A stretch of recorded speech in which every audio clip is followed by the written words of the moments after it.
Yeah, some people asked me to start recording, so I started recording now. There you go. So, first things first. Did you discuss with your team anything about your game plan? Oh, I don't remember. You don't remember? Okay. How long ago was this game? I think at least 2 weeks. 2 weeks ago. Okay, yeah. Okay, fine. That's fine then. So first question first. Do you want to brawl in mid? I usually only take like the wave in mid because I'm Hogger, and then I immediately move to top. Okay. But I mean that more from a team point of view. Is there a benefit for your team to brawl in mid, especially with you present? Not really, no. Because Falstad has his Q stacks, Vala has her auto attack stacks as we saw. Gremlin doesn't really have anything, Gaslow doesn't have anything, Junkrat doesn't have anything. They actually have nothing to gain from mid, while you have at least some stacks to gain. I think it's okay for you to help at the first wave. Though keep in mind, if you die here, it's a complete disaster. Right? Yeah. Your entire early game falls apart if you die here. And you being Hogger, that is possible, but also keep in mind they have a variant. So the only kill pressure they're going to have in the mid is going to be something like an Andron route into a Junkrat knockback. If that happens, though, Lucio has no way to save you. And you being a melee, you have to watch out for that. But all in all, the mid brawl actually isn't that bad in this scenario. They have literally no stacks and they have a variant, which means their early game is super weak. Yeah. Okay. You don't use lock camera, that makes me happy. I hate it. Johanna actually needs to like get some bush check, but okay. I missed my D. No. Okay. There's an issue here. So your team is completely uncoordinated about this. Falstad is going bottom, which means that he's on a completely different page from you. You're staying all the way in the back, while Johanna's stepping up. So that means Lucio, Johanna, and Vala are like on the same page, like, oh, we want to brawl. You don't want to brawl, and Falstad definitely doesn't want to brawl. Right? That's what your positioning tells me. You only care about the wave, except you don't go with the wave. Right? You stay at the back of the wave. If you want to go with the wave, you want to stay like here-ish, like with the mage minion-ish. And then you want to hit the wave as soon as possible. But you actually wait for the wave quite a while. You wait for your Johanna to soak up a lot of damage. And then you throw a half-hearted W at the wave. And then the spin is... I don't think I need to explain why the spin is absolutely terrible.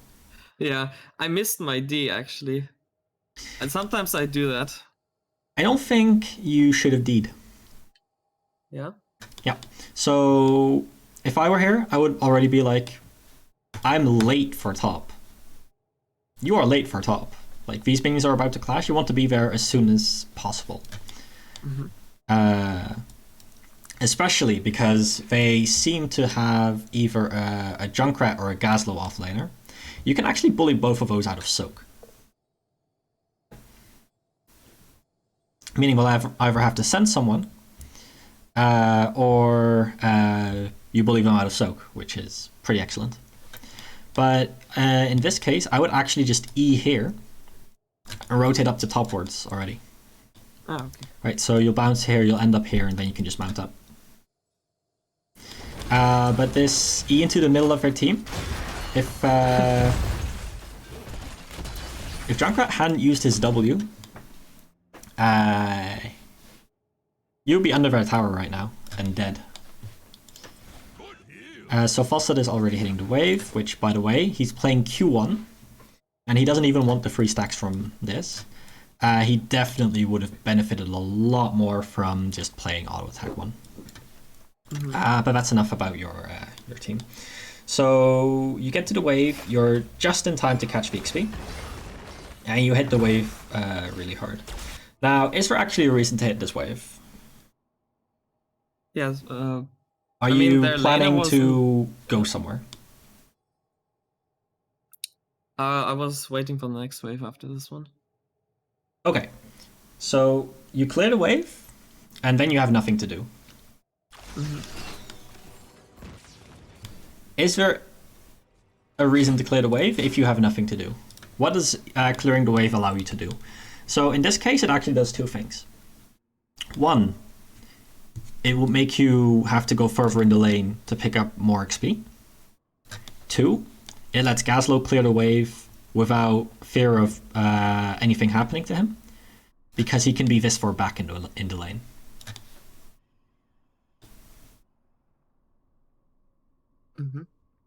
The situation changes if the plan was for you to soak mid lane right now. Which, considering this complete fiesta of a brawl that seems to be happening here, is actually what I would have preferred you to do. Of course, that might not be the plan, but at the point that you cleared this wave and you mounted up, also, you didn't use your Q on the wave. If you're gonna use WDE, there's not really a reason not to use Q, both for the rage generation as well as just for the damage. But I feel like I missed my E then on most of the minions, because I pushed them away. One of the minions will go up against the loot horde, the other 2 will go to the side, they'll still get 1 shot. If you don't Q and make the W miss.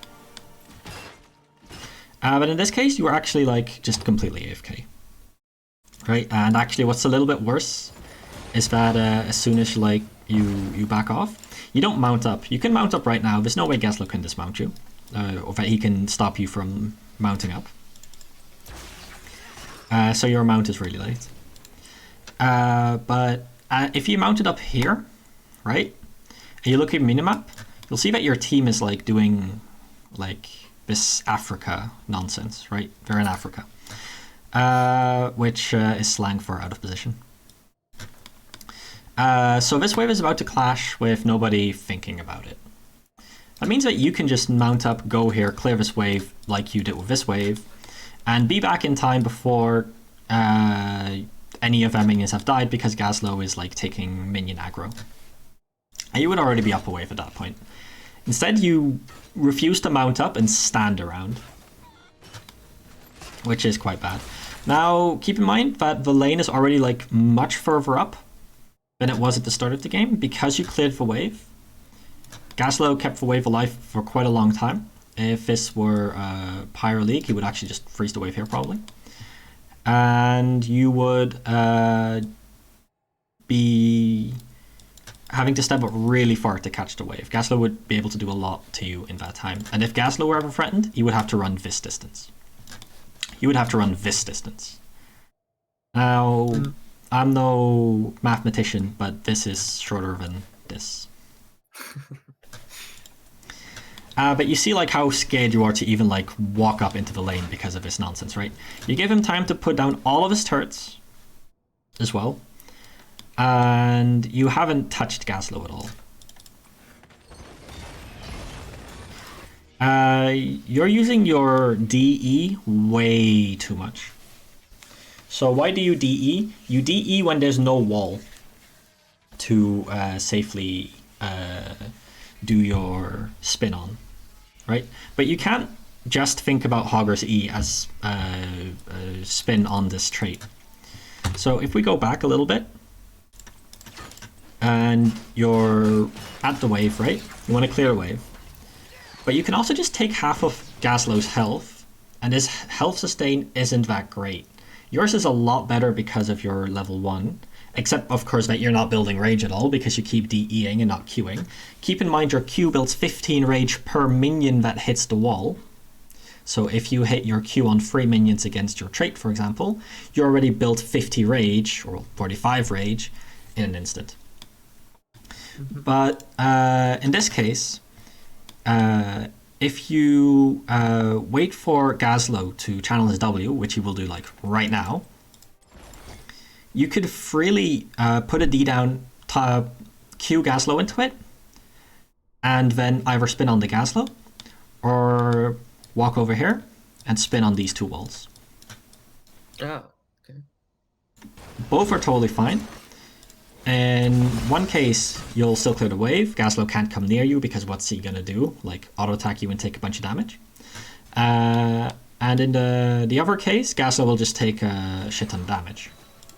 And keeping in mind, Gazlo doesn't have a good way to heal up. The only way for him to heal up is Wing your wave. So like, you're clearing the wave, you're getting the XP. Those are good things, right? But you're not using your level 1. You're not using your superior lane sustain. It's been, what, 60 seconds into the game at this point, and you haven't activated On the Prowl once. This is a 40-second cooldown, so it will be completely free to activate just for the 30 rage. You can't see On the Prowl as just the 8 seconds of not losing rage. Right? Because if you activated On the Prowl like 5 seconds before you went to the lane, you would be with like for like 20 rage while hitting Gazlo, building up 5 rage per auto attack.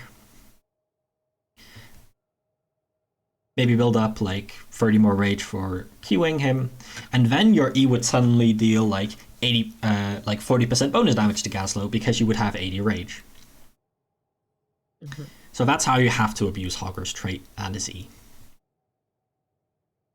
Especially in a matchup like this, where your win condition in the matchup is going to be denying him free access to the wave and free access to set up turrets. Because there's 2 things you can do as a solo laner. You can play the map, which in this case, for example, if you went mid, after clearing this wave, you would be in a position to help your team here, for example. Or if you stay top, you would be in a position to push Gazlo out of lane. Either works. But clearing the wave, sitting around, waiting 10 seconds, and then mounting up, does nothing. It's just a waste of your time. And the same thing here, right? You can mount up like when you're here. If Gazlo walks up to you to try to dismount you, you can hit him back for free. That's an absolute win. But again, you're like sitting mounted, not doing much, and you're really scared of Gazlo, but there's no reason to be.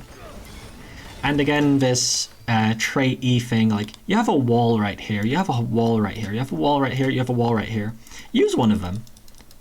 Like your trait is the worst wall to use, but in some cases it's the only wall to use. But that's simply not the case in this case. You're also just not using your Q. Well, until the very end. But that doesn't build rage.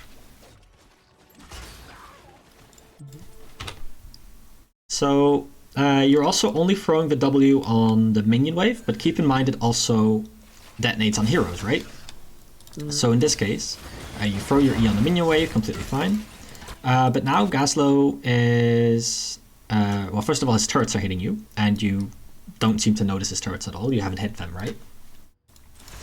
But Gazlo is going to walk right here.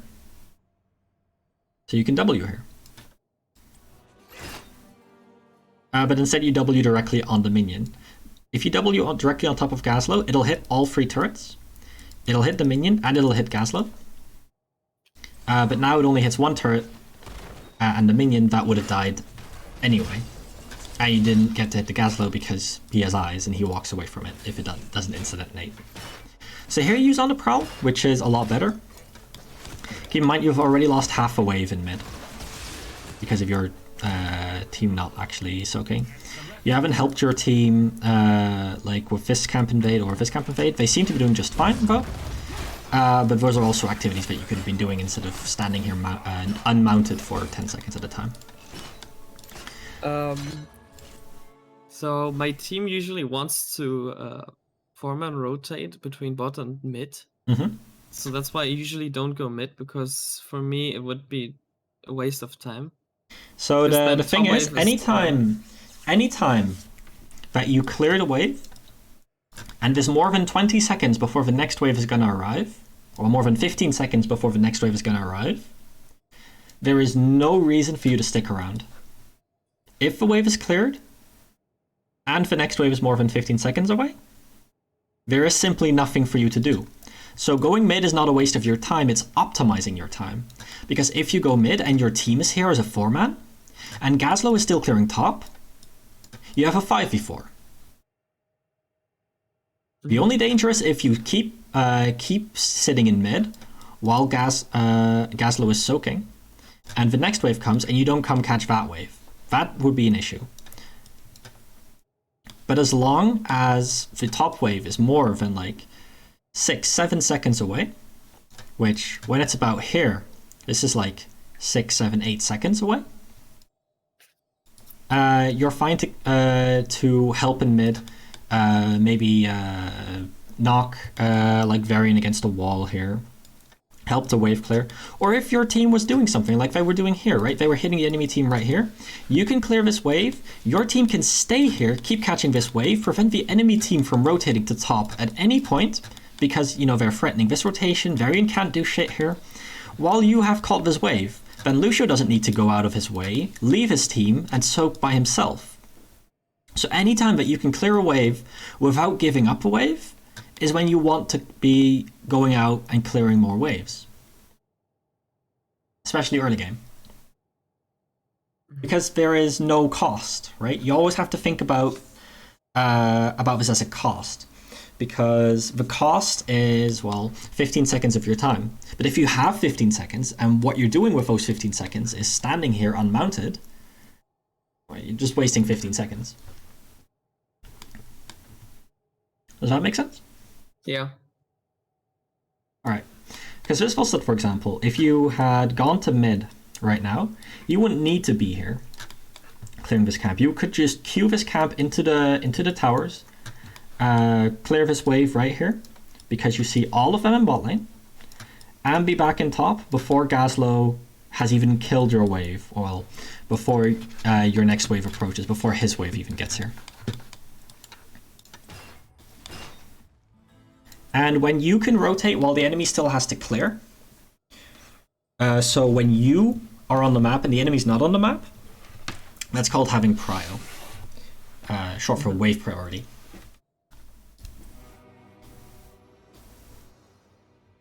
Or rotation priority, however it works. But again, you're staying unmounted for absolutely no reason. Why are you not mounting? It doesn't cost you any money, you know? True. So you activate your one. I don't mind it. I kind of like it. But you're staying like really far from the Gazlowe. And if you actually look at what you're doing, you're like going to Gazlowe, walking away, going to Gazlowe, walking away, going to Gazlowe, walking away. As if you're afraid of him dismounting you. But actually all you're doing is giving him time to set up his turrets for free. Right? I get that you don't want to lose health for free, but if Gazlowe loses health and you lose health, you get 12% of your health back every 20 seconds. You regenerate 10 health every second. Gazlowe has to hit your minion wave for 50 health per minion, which if you're not letting him get to the minion wave, he can't get it all. So losing health equally is a very good trade for you. Letting him set up all of his turrets, making this entire area like uncatchable for you, is a very bad trade for you. And then you still walk up after giving him time to set up, and look how much health you lose just to the turrets, right? So look at how many times you get hit by the turret here.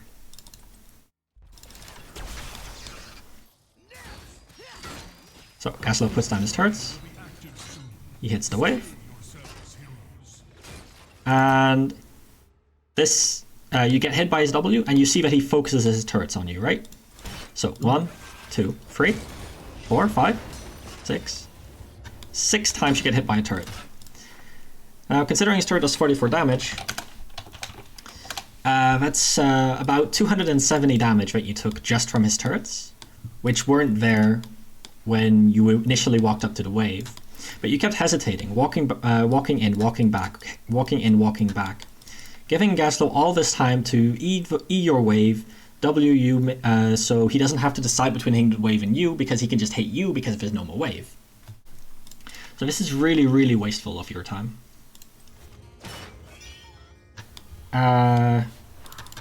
Hello? You haven't cleared the wave? You pretended to clear the wave. Yeah, you're just giving up a wave here. I get that maybe you like said like, hey, Fossa can get it, but you don't actually clear this camp faster than Falstad.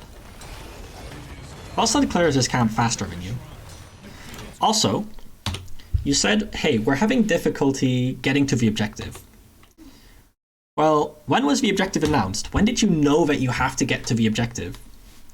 Well, first of all, as soon as you load into the map, you know it's at 3 minutes. That shouldn't be a surprise to you. But right here is already when you know, if I clear this wave, I can go out on the map, and I can go to the objective, which is our team's win condition. We win point fights. We drafted Falstad, we drafted Hogger to win points. I don't know why you drafted Johanna. She doesn't even deal bonus damage to Shrine minions. She's really bad here. But anyway.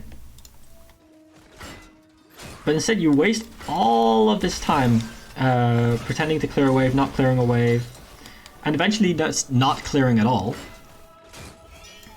While you know that, hey, the Shrine is starting up. Then the call gets made to like get this camp, but if you wanted this camp, you know what would have been a perfect time to take it?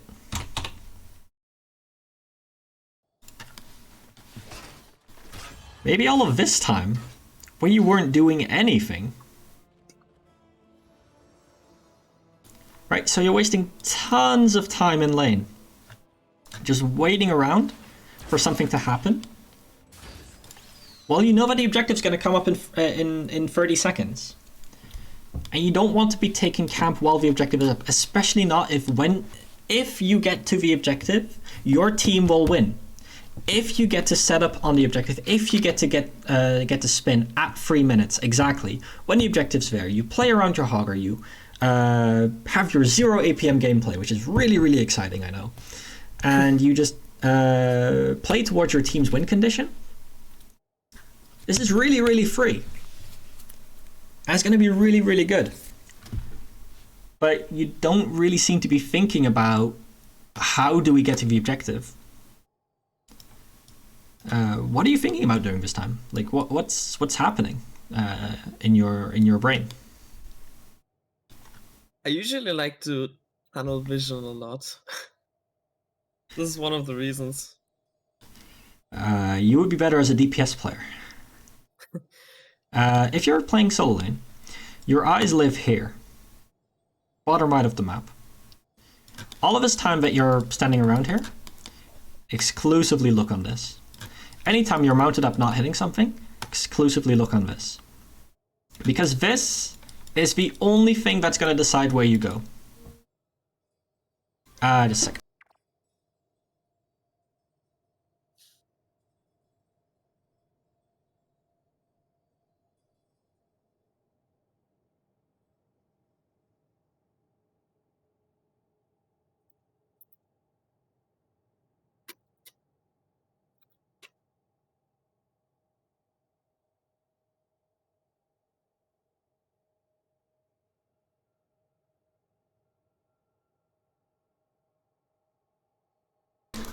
Okay.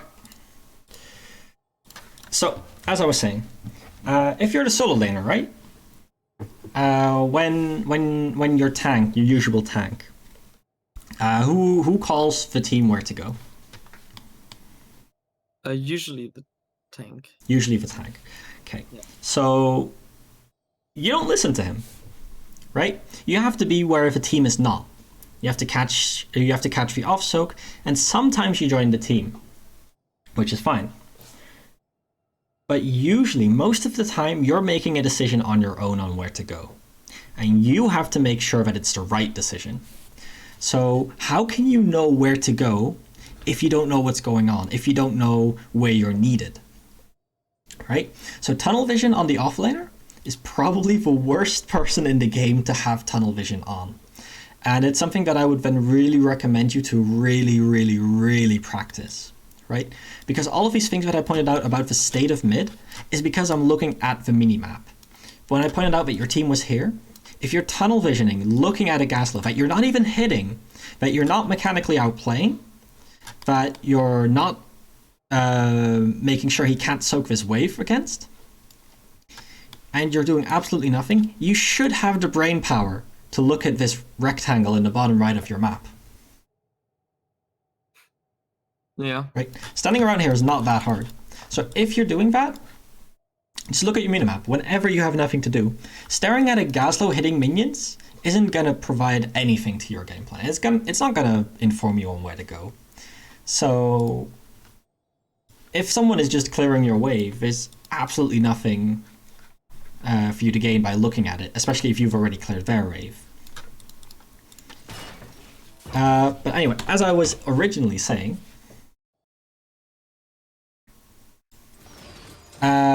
as soon as you clear this wave, which by the way, I would cancel the spin right here, Q Gaslow against the wall, auto attack this minion, walk down, auto attack this minion, walk over here, W the wave, catch one of the minions that died to my wave and walk away, and the entire wave is dead. You don't end up doing that, but you end up clearing the wave reasonably efficiently, where you W like the ground instead of the Gaslow. But at this point, you've done your job here, right? And this is where you start the camp, if you wanted to have the camp running during the objective. Mm-hmm. Because you still have 50 seconds before the objective. You just cleared a wave. Your wave is over here, which means the enemy wave is all the way over here. And this is like what? 13, 14 seconds? So if you go to this camp, you call Fossa over like, hey, taking camp. Fossa can come after like 15 seconds after clearing up this. You go mid, clear up the mid wave, rotate top, clear up the top wave. That would be a lot better than standing around here again. So anyway, let's look at you finally take this camp while losing the objective, right? Because that was one of the issues that you pointed out at the start of the game. You never got to play to why you even want Hogger on this map, which is the objective. And there's a really simple reason, because you never get to the objective on time. So if the enemy team could have long shot at the objective, they could have had a 10 skull lead at this point. Right? The objective has been activatable for 15 seconds. They have been here. They have their variant at level 4. They have all of their lanes pushed in. Your team is actually the one behind having to catch lanes. And it's really stupid for them not to be already starting this, because they even know you just took this camp. But you get caught up in clearing mid. You probably saw it already, but you threw your W and then Q'd, and then your W missed. Yeah. But then again, you still don't go to the shrine here.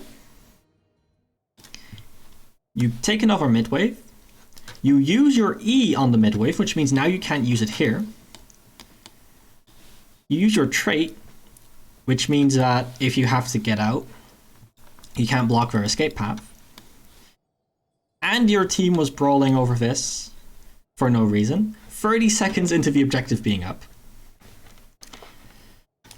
Okay, so I did clear midwave because we didn't have 7 and I didn't want to engage before 7. Well, now you're down a man, so now you're never gonna engage. Yeah. But in any case, why are you down 7? I can tell you. Your team missed about 9 minions already.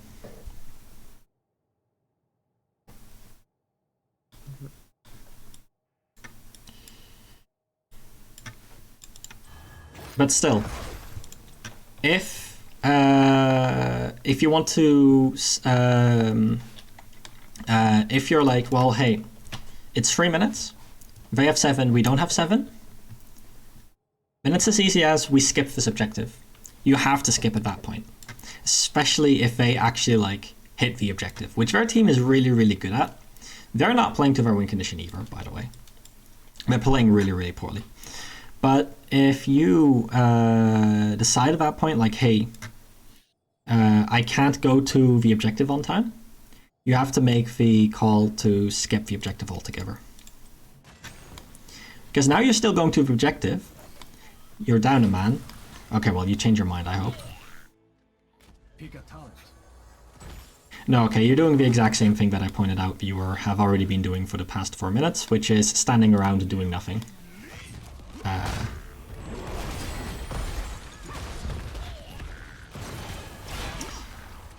Yikes. So,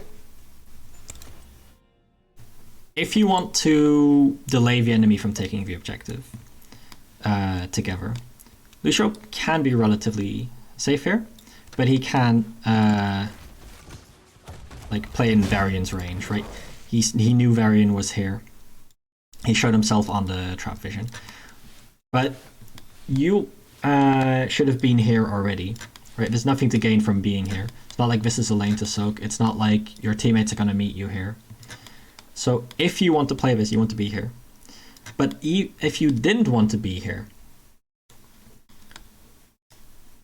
and because you want to skip the objective, because Vala's still dead, you're already 10 skulls behind. They've been on the objective for like 5 seconds at this point. You could just make the rotation to top and kill this Gazlo that's halfway across the map in your lane. Which again rolls back into like looking at your minimap, right?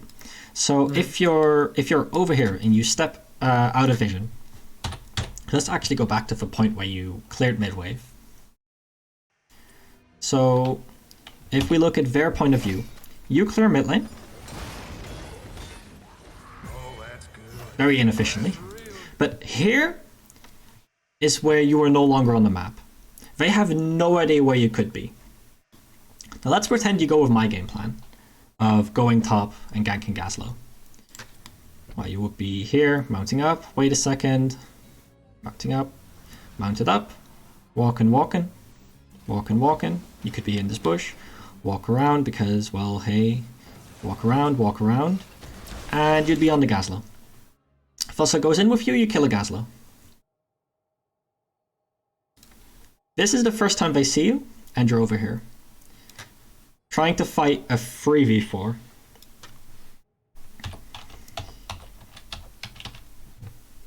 So, at the point that your win condition has fallen apart, you're down a man. Their win condition is getting into full effect. This is why I pointed out at the start of the game, what is their team good at? What is your team good at? Because that informs what you want to do on the map. That is why I said you need to get to this objective on time. You need to be here 3 minutes sharp. Because this completely dictates what your winning plays are. This is how you know at this point, when you're done clearing this wave, that you don't want to go here. That there's no point in going here. Does that make sense to you? Yeah. So that is what you could have done on an individual level to salvage this situation. Because Gazlo is an absolute idiot that walks up super far in the lane with you completely out of vision. But you get here so late that you don't even get to save the Lucio. Because again, you're being really indecisive about where to go. You're spending so much time just mounted up. And here's a mechanics thing.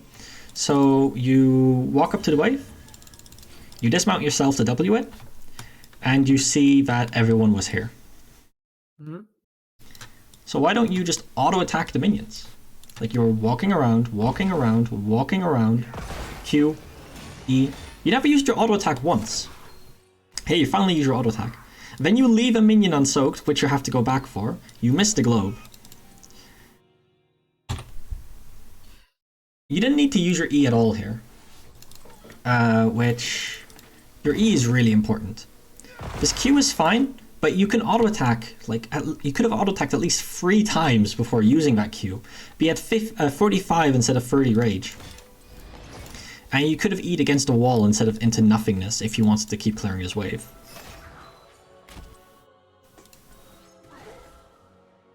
And I mean, walking away before the minion is actually dead is just, I mean, that's mechanics thing. Anyway, they catch the objective, Falstad halves, and you're in a decent spot still. Right, you're equal levels, you're equal structures, you have a top lane that's being pushed in. Yes, they have an objective, but for being down 3 deaths at honestly crucial moments, you're fine.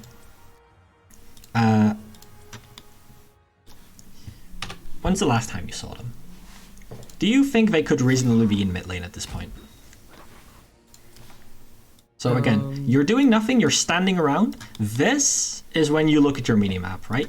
Whenever you would normally mount up, which that's my general advice, but you don't seem to be mounting up. Whenever there's nothing happening around you, you want to mount up, you want to look at your minimap. Right? So now you look at your minimap, you mount up, and you try to figure out, am I in danger, first of all? So what does your minimap tell you right now? There's 3 or 4 on the objective. Okay. What else does your minimap tell you? So Falstad is pushing with the lane top. Yeah. And mid lane is, I've cleared mid lane, and now bot lane is probably being cleared by Johanna. There's another part of information. There is no Gazlowe on the map. What could that mean? He went back to Hearth, probably Okay. from the Falstrad. What else could it mean? That he's not on the map, or not with his team. Yeah, he's not visible. You don't know where he is. He could be here hiding. He could be right here wanting to clear this wave. He could have harfed. But because you weren't paying attention like to what he was doing earlier, right? You missed the crucial parts of where he is now. So this is why you want your information to be updated constantly so that you can make these connections, right? So I want to look at the minimap constantly. If you only do like very periodic checks of the minimap, it's not going to be that useful to you. So we don't know where Gazlowe is. So if we keep looking to our minimap, right now, we see Greymane, we see Junkrat. We found our Gazlowe. He was here. So if you actually go back 30 seconds to where you were clearing the wave, you saw Gazlowe. This was about the point where I said, well, you could have been here and ganked him. You Q some heroes, and now you're done. You're no longer fighting. There's no one around you. Your rage is 0. Look at your minimap. Mount up. So, what does your minimap tell you? So far that 4 in mid. Your Gazlowe's eyes just not confirmed staying. that because you were just here. Yeah. But you saw Gazlowe here a second ago. Mhm. Because you were looking at your minimap while you were walking around here, right? Right. So Gazlowe is no longer top. If you physically look top, you would see that he was full health, so that he didn't harf. But right now you have two conclusions you can make. Gazlowe's harfing. Gazlowe's coming mid. Gazlowe's chilling in a bush here. Right? Whichever one of those is correct, you have some information to work with. So, Gazlowe still not visible. You start clearing your mid wave. You found Gazlowe. Right there.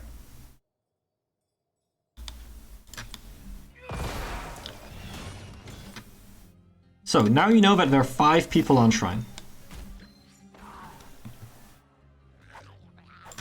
Max, do you happen to have a minute, maybe? What's up? Oh, my bad. Oh, I think it was accidentally unmuted. Okay, so you know that Falstad just cleared top. You know that Gazlowe just rotated to the objective. Can you think of anything to do with all of this information? I could have pushed top a bit, I guess. You guess. Okay, so physically hitting towers is not what Hogger's good at. This lane hitting top is good. These minions hitting top. You don't need to help minions hit structures, right? Mm-hmm. So is there anything else? What do you know? What is going to happen in the next 15 seconds based on everything that you know in the minimap? Can you tell me everything that's going to happen in the next 15 seconds?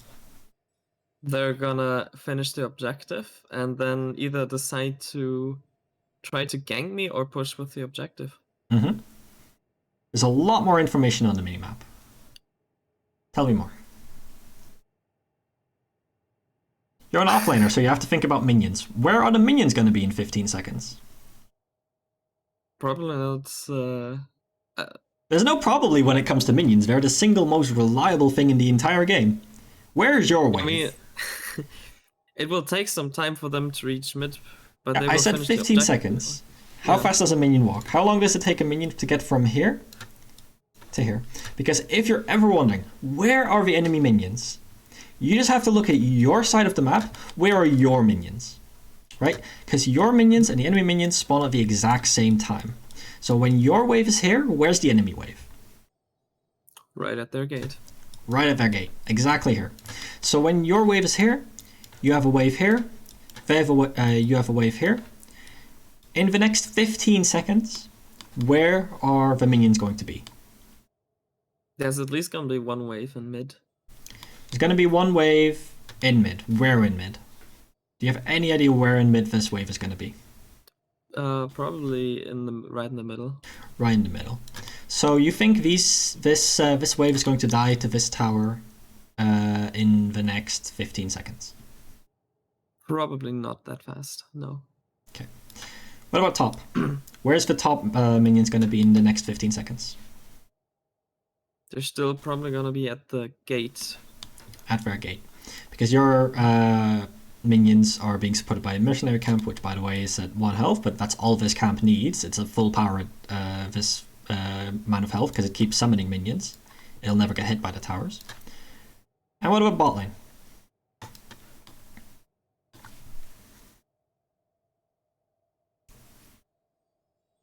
Well, the enemies and my teammates are there. I wouldn't want to go there for now. I mean, definitely not, but can you think about anything about the state of the minions in bot lane in the next 15 seconds? They're gonna be pushed back by the Punisher. Yeah. So your Johanna is out clearing this wave. She's going to be driven back, either killed or driven back by all of the enemies here. Varian might be in this bush. Johanna might get taunted and die before she can even use straight. Good possibility of that. Good possibility that she doesn't. So, with all of this information, can you put together a plan? What to do now?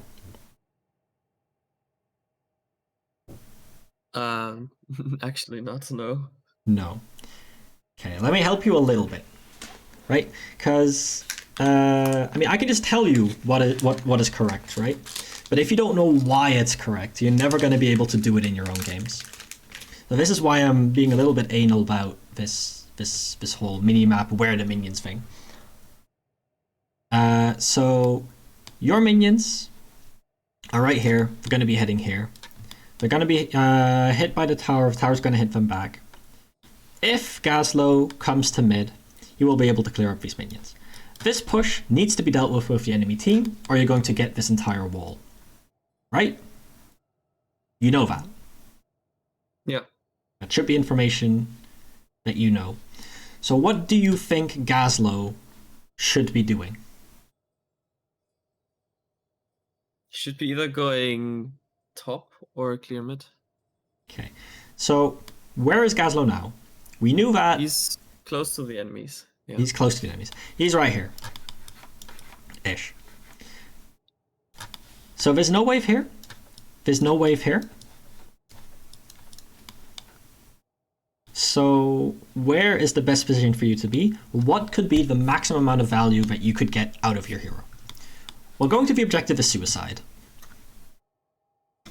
Right? Mm-hmm. AFKing here does nothing. AFKing here does nothing. If you're AFKing here, nothing happens. But what happens if you mount up and you go here? Then I can see where the Gaslow could be. And you can see where the Gaslow could be. It's not safe to attack Gaslow. His team could come help him, right? Mm-hmm. But if he doesn't know you're here, you have your E cooldown, you have a path planned out on where to E if the enemy team comes to you, because you can see them from the shrine. So if you're standing right here, you can E right here, get right here and be safe. You can spy on Gaslow safely.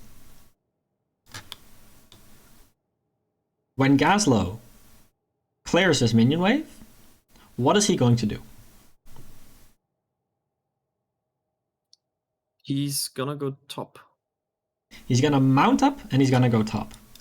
Mm-hmm. So what happens if you stop him from doing that? Delay his mount, etc. You delay his mount, if you knock him into a wall here, if you threaten his health pool, this push goes completely uncontested. They have to send more people to either help on the map, or they're just gonna straight up lose this entire wall.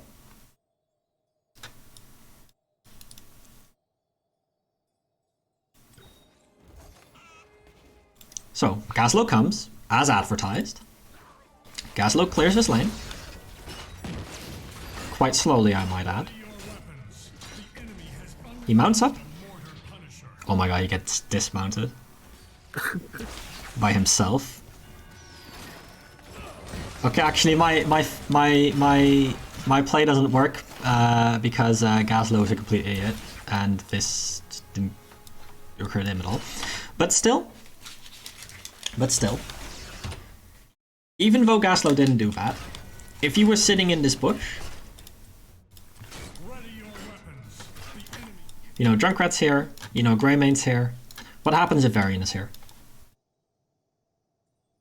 I'm sorry? You know that Greymane is here? Or you know that Junkrat is here? Mm-hmm. So what happens if Varian is here? He's gonna taunt me, but they're not gonna kill me because they don't have the damage. Yep. Same thing as Anduin is here. Same thing if Varian and Anduin is here. So there's no reason not to just sit in this bush, especially because you have your E off cooldown. So if you're sitting in this bush, Gaslow walks up like this. You're sitting right here. You Q the Gaslow against the wall. You throw a W on him. You E on him. You lost half his health. Suddenly he's in danger in this mid lane. Well, you know that Junkrat and Greymane were just here, so you're not in danger. That is why you want to sit in bushes if you have nothing to do. You can come at people while they don't expect you. They're gonna do stupid stuff like run up in a lane next to a wall because they don't see you. You're completely safe here, and you have nothing better to do anyway, right? Yep. And then, once you've got the Gaslow to half health, if he wants to auto-attack trade into you, perfectly fine. And else you just hit the wave. Anyway, we get back to this inefficient wave whip. So the thing is, post level 7 with Garbage Fire, you don't need to E. Garbage Fire's 60 DPS will kill the wave for you. So what you can do is you throw your E, you throw your trait, you throw your Q, and you save your E. In this case, it doesn't matter as much, but you build a lot of rage doing this, and then walking up to Gaslow and Eing against him while Eing against a wall will really hurt him. Because you'll be at half rage, you'll start your E next to him, you don't move very fast during the start of your E, which means that more damage is happening around you at the very start of the E. So if you want to start your E, you want to start it next to what you want to damage. If you're only using it for damage in this case. Or if you didn't see all 4 of them here, you want to save your E for an escape. in which case not using your E is again a win. So use your E when needed. Because in this case, trait not as far out, there's no reason for this to be as far out as it is. It could be sitting right here and be perfectly fine. Queuing them against this, some of them will not hit the wall and go past. That's okay. The garbage fire will finish them off.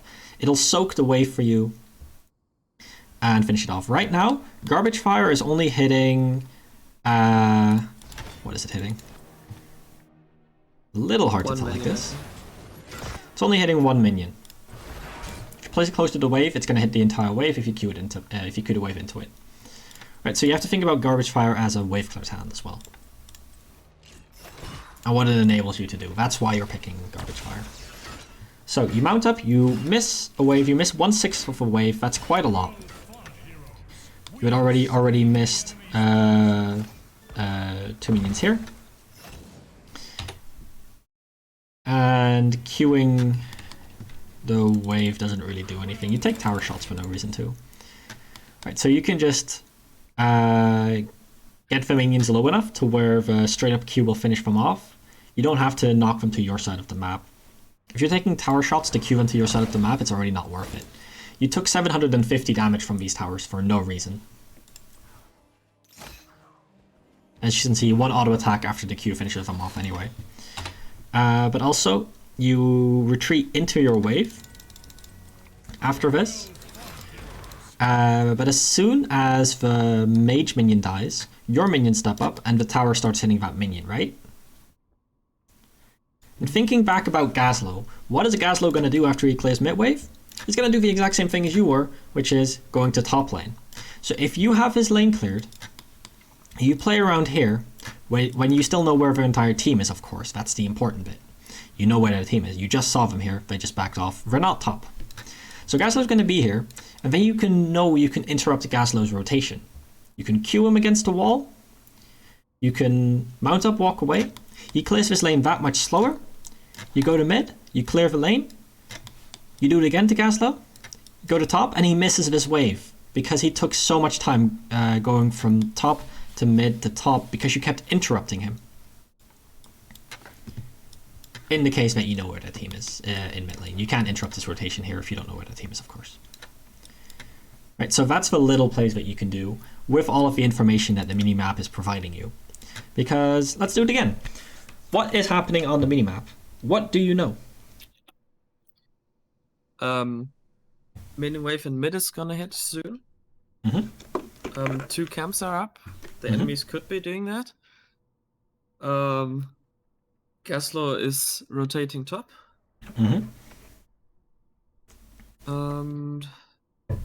The top minion waves will take like another 10 seconds. Yep. So that's what I meant with saying you can rotate top, right? Or rotate mid, right? So the reason I know you can rotate mid is, well, first of all, I just so happen to know that that is always the case on Infernal Shrines. But the mid minion wave clashes faster than the top minion wave because this distance to the core is shorter than this distance from the core by about like 3 to 4 seconds of walk time for the minions.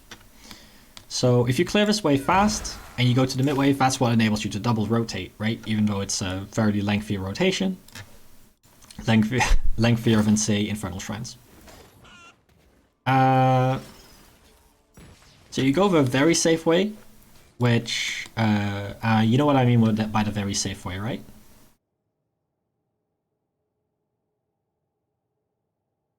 Cooocki?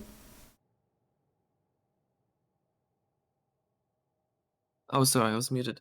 Yeah, I do know. I could have went through the middle vent because I saw our the enemies contesting our camp. Yeah. So you know that Greymane is right here. Without Greymane, I don't think they're going to be able to one-shot you, even with Junkrat. And I really doubt they're going to be 3-man trapping you here or here. So it's well, especially at this point, you see 3 of them. So this is just a completely safe rotation. It'll cut down on some of your rotation time. So when you start using your minimap to its fullest potential is when you stop having to do the safe play every single time, because you got punished for it one too many times, and now you don't dare to do it ever anymore, right? But you know they can't punish you. So you get to mid. So if you...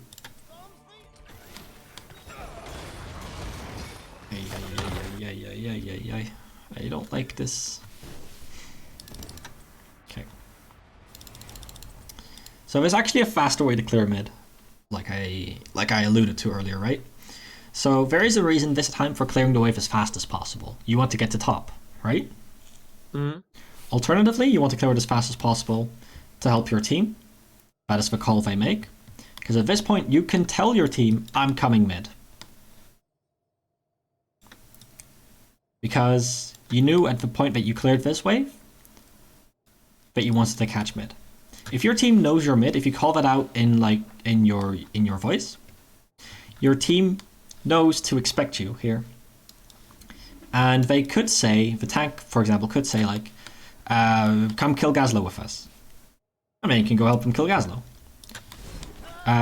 So whatever you decide on, clearing this wave as fast as possible is in your benefit. Well, you hesitate. You miss your W because of it. The enemy could be here now. So you're actually putting yourself in danger by being undecisive here. So you want to clear the wave as fast as possible. In this case, that is throw a trait right here. Q all 4 of these minions against it.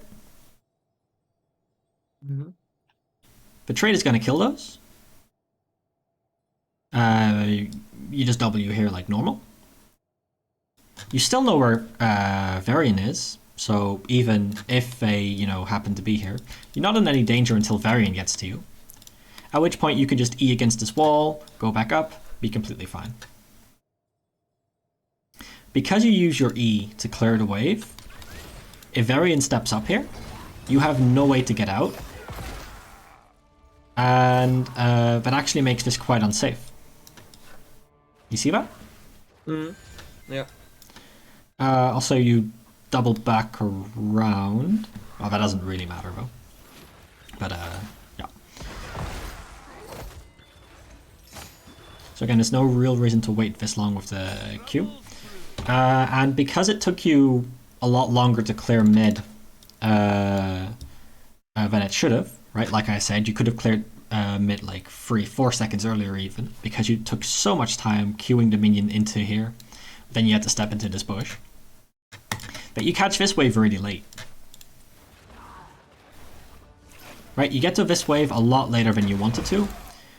And while the towers is helping you clear it now, that means that even if you mount up right now, you're already going to be missing XP here, and you knew that mid needed to be caught because your team is doing a camp in bot lane. So this is where you want to enable your team to make this play, because they're not double soaking. Right? Mid is going completely uncapped. So that is why you knew you wanted to be mid. But you don't have the time anymore because you took so long clearing mid in the first place, which led to you being late top, which then led to you being late bot, late mid. Again here, even if you do this play, you want to actually do it efficiently. So you want to auto attack before you use all of your spells, at least once. So you never auto attack even once during this entire ability rotation, right? Yeah. But auto attacking is a free action. It doesn't cost you anything. You can cast a spell immediately after auto attacking. So if you auto attack, say, this minion once, then you auto attack this low health this reasonably low health minion, instead of this minion that was gonna die to your Q anyway, the bottom minion. Right, because you come out of your hog spin, you auto attack. Can I zoom? Okay. You auto attack this minion, which is gonna die to a Q regardless, right? It's already quite low. If you auto attack this minion, then you Q. Only this minion survives, it dies immediately to your wave, you can start rotating. which means that you clear top faster, which means that you get to go mid faster, which means that you get to go back top faster again. So it's all about clearing the wave in the most efficient way possible, right? In this case, it takes you like 3 extra seconds because of that. So you get to mid, you happen to still pick up 1 full XP globe, so you only missed 5 minions. But you're really scared of stepping up because you don't know where they are, right? You look at your minimap now, and you realize, well, hey, I don't see any enemies. Could you have known where the enemies were? Did you see them at the start of your rotation? So right now, you see all of them in bot lane. You clear this wave. You see all of them in bot lane. You see Varian still in bot lane. You see their entire team still in bot lane. You start rotating, and you see their entire team in bot lane. So you're in your rotation. You want to be watching your minimap. And you still see their team in bot lane. You still see their team in bot lane. And now you're scared when you saw them head to the camp. Right? So if you clear this lane quickly, there's no reason to be scared of the camp, to be scared of the enemy team. Even though you don't see them at the moment that you arrived, if you were looking during your rotation, you saw they were all here. And as promised, they're all on the camp. Gazlo is also making this rotation. If you were very afraid of stepping up here, playing in this rotation and interrupting his rotation would also be better. Ah, that could have been... That was very close to being nice. So, I don't actually mind not clearing this. It's going to be fine. But if you aim your E slightly upwards, you bounce on this wall, you get here, and you bounce up here, and you end up here. You see that? Mm. Yeah, like multiple bounces. I can't predict multiple bounces. Very fair, but you shouldn't be playing your E. Are you playing your E on quick cast, on release, or on no quick cast at all? Quick cast. Quick cast. Okay. I really recommend you to put your Hogger E to on release, not quick cast. Right? Because you can physically see the second bounce. Right? So it tells you where you go to. Oh, well, not physically see the second bounce. You see the first bounce. It tells you where the first bounce will go to. Right? So if you have your E aimed towards here, you will see that this E impacts this wall, and if it's on the slope, it'll put you down. If it's on the straight bit, it'll put you up. And this the straight bit going up is what you want in this case, because you want to get to your next rotation. Right? Yep. So even if you like overshoot a little bit, you go here and you only end up here, that's still a lot better than this rotation where you go here, you accidentally hit this wall, you bounce back here, and then you end up like here. Right? Yep. So the first bounce you really want to plan, because you can see where the first bounce is going to get you. So you want to be using that information. That's very much a Hogger specific tip, but it's one that you have to master to use your E properly. If you had done that, you wouldn't have gotten more XP actually. You were barely on time. Barely. Okay, your mind's interrupted 3 times. We finally get to 10. Okay. So you know the enemy team is really far pushed up bot, you know you're missing your tank. You haven't... So here's the thing, right? You're doing okay. You haven't lost a lot of soak. You haven't died in lane. You haven't given Gazlo any push. And you're losing the game. And this is the point of the game where you might look at the stats and be like, well, I have more soak than Gazlo. I'm doing better than Gazlo. And we're losing the game. My team bad. Wah. Right? Maybe this was going for your head at this point. Maybe it wasn't. But all of these things that I pointed out would have led to you winning in the offlane situation. Or at least being more effective in the offlane situation, right? Because that's the part of the game that you can do, that you can affect. So that's some minor shot calling for your team, but that doesn't matter. You're probably not going to want to be thinking about what your team is doing when you're offlaning because you have enough on your plate. Especially if you already have tunnel vision issues. But you could be hitting level 10 earlier than them. You could be having this entire wall down. You could be having this gate and half of a tower down, etc.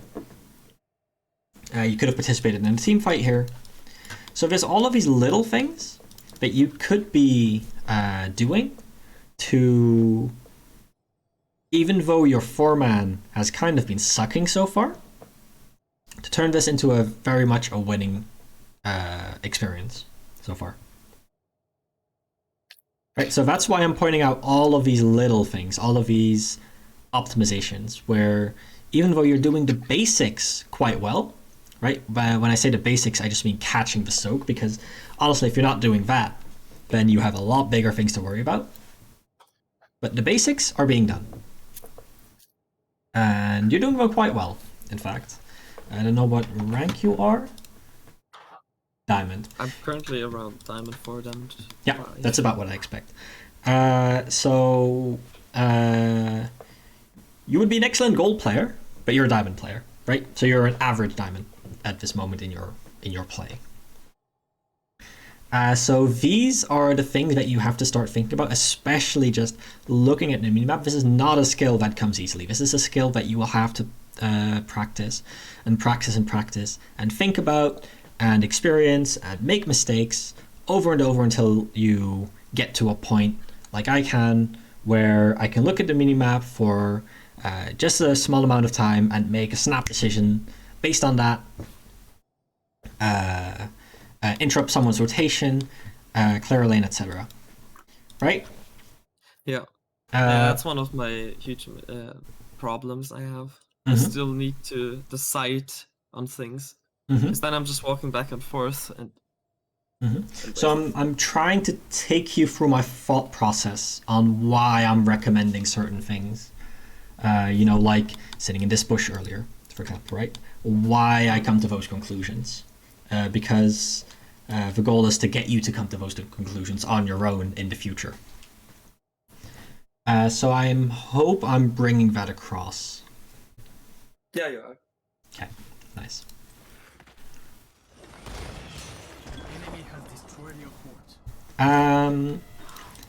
So another mechanics thing. Is there a reason for you to clear this wave as fast as possible?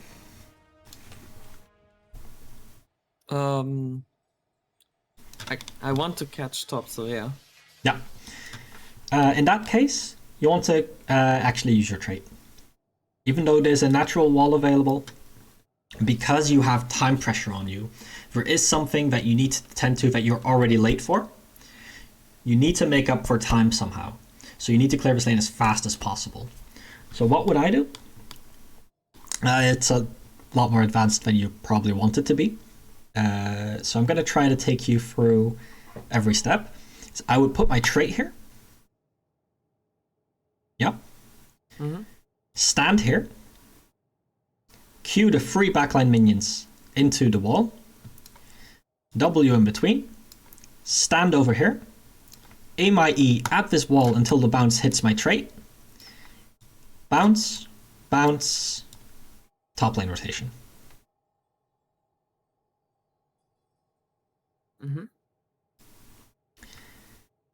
You will miss 1, maybe 2 melee minions, but you will have made up for it by not missing 3 minions here. I think. It really depends on if Gazlo is inting and making his turrets tank stuff. Because the next mid wave is already coming. Oh wow. If Gazlo had not hit that wave at all, by the way, you would have missed a lot more soak than you have.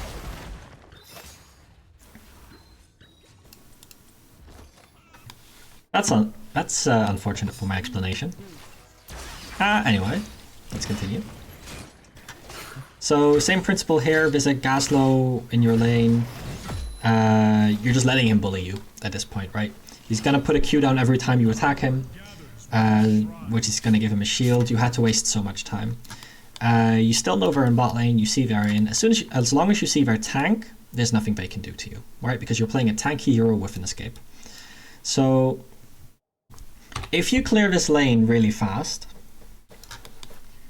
up here, instead of you know, trading into Gaslow a little bit, you clear this lane. You can either go top, or you can go help your team. Take a team fight.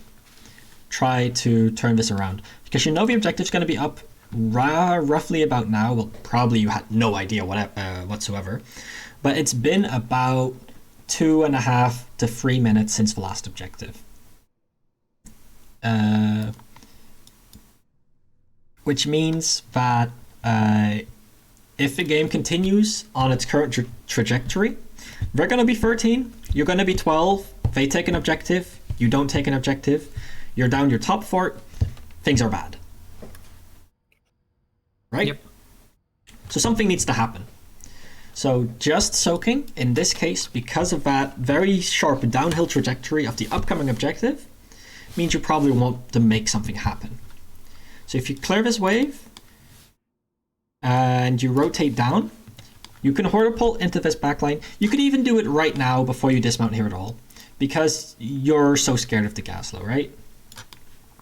Which you shouldn't be, but if you are, you could be going down into that team. You could hortipult right here, throw a trait down, completely block this escape, throw these two people onto a wall here, E on them, maybe get a kill on Anduin. Junkrat's going to W out.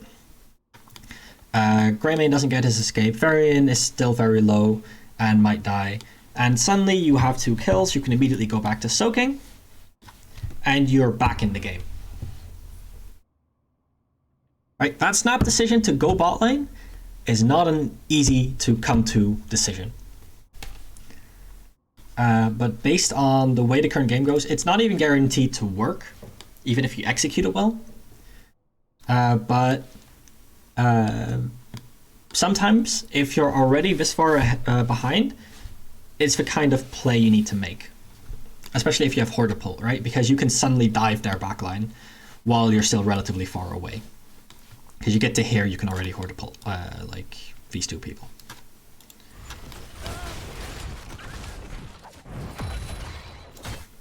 And instead you lose all of your health to Gaslow. So if you happen to be near the team, a lot of abilities already have been used. Especially if you have hortipult up, you can think about suddenly diving their backline like that. Power gathers within a shrine. Be ready, mortals.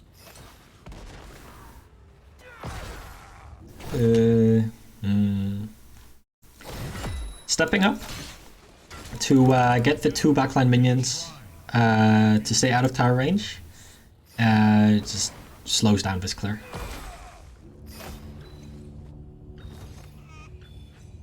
But you still get all of the XP. But again, you're super late top and you miss an entire wave. You make up for it by clearing mid.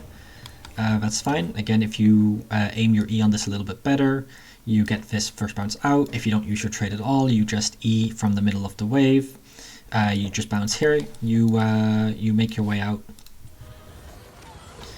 But you get away from the enemies before they can even dismount you. That's perfectly fine. Gaslow's in your rotation now, but that's not going to be an issue. Tanking this entire wave, though, is very much an issue. Look how much damage this wave is doing to you.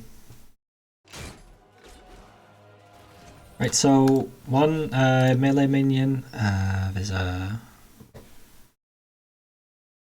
thing here.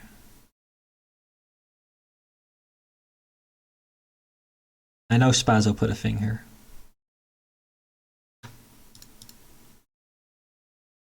Does anyone know where to enable the unit damage down here from Spazzo's UI? It's somewhere. Maybe custom stats? No, I don't think it's custom stats. No, because that's a lot more stuff.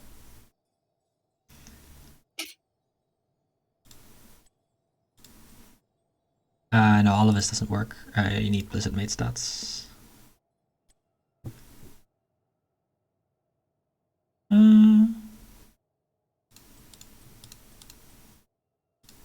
Okay, I'm very sorry about this. I thought I actually knew where it was.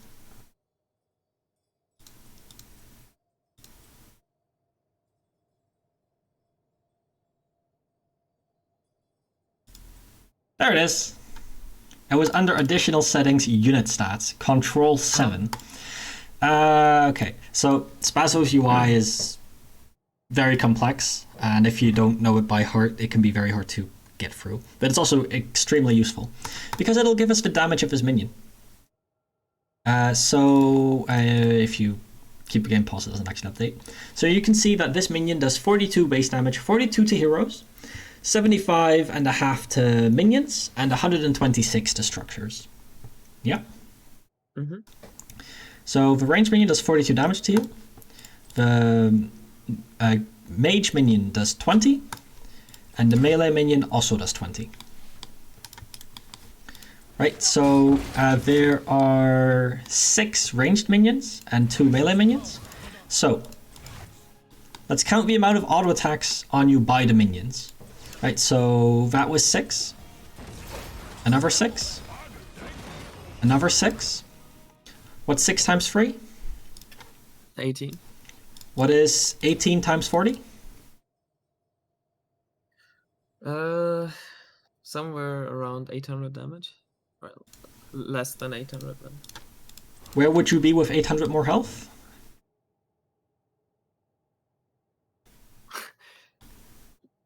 Yeah. That damage from the minion wave adds up quickly, is what I mean to say. So, tanking a full minion wave, a double minion wave in fact, like that, near enemy heroes is really, really dangerous. But also, you are down a talent tier. You're about to be down a talent tier. You are down 6 skulls. You're out of position for the objective. And there are currently 2 waves going unsoaked on the map.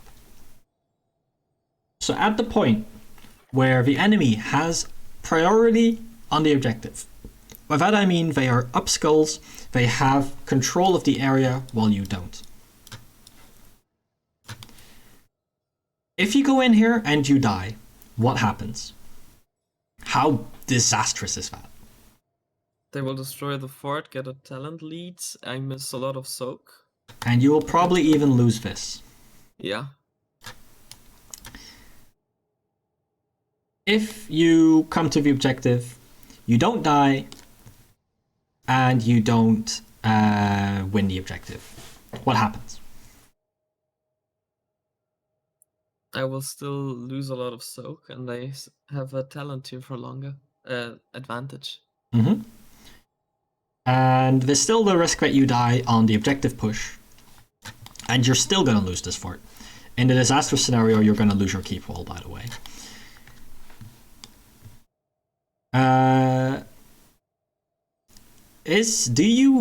Looking at this now, do you foresee a scenario where you bullshit your way into killing the enemy team? No. No. Because the stalemate scenario where neither of you kill each other, they get the objective. Because they have priority over the objective, they already have more skulls. In the scenario where you die, it's horrid. And in the scenario where you get the win, that's honestly, I would say, less than 1% chance that needs them to seriously screw up. So what do? You're looking for an engage. So we're at the scenario. They are the team that really likes being on the shrine, and having a talent tier, having a shrine lead, because they can easily clear lots of the shrine minions from range, right? So you collapse in on them. Varian gets himself out of position. Drunkard ults. Falset has to use Gust for that. Falset almost dies because he's out of position. And Johanna almost dies, so you have to go back. You do this really weird spin, and this is not a spin. So I know that these are two walls that you can bounce between, but count the amount of shrine minions that care about you. So how many shrine minions go towards you? Not a lot. 1, 0, 0, 1, 0, 0, 1. How many heroes cared about you? 0. 0, 0, 0, 0, 0, 0. What does this bounce do?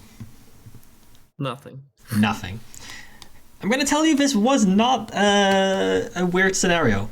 This is always the case.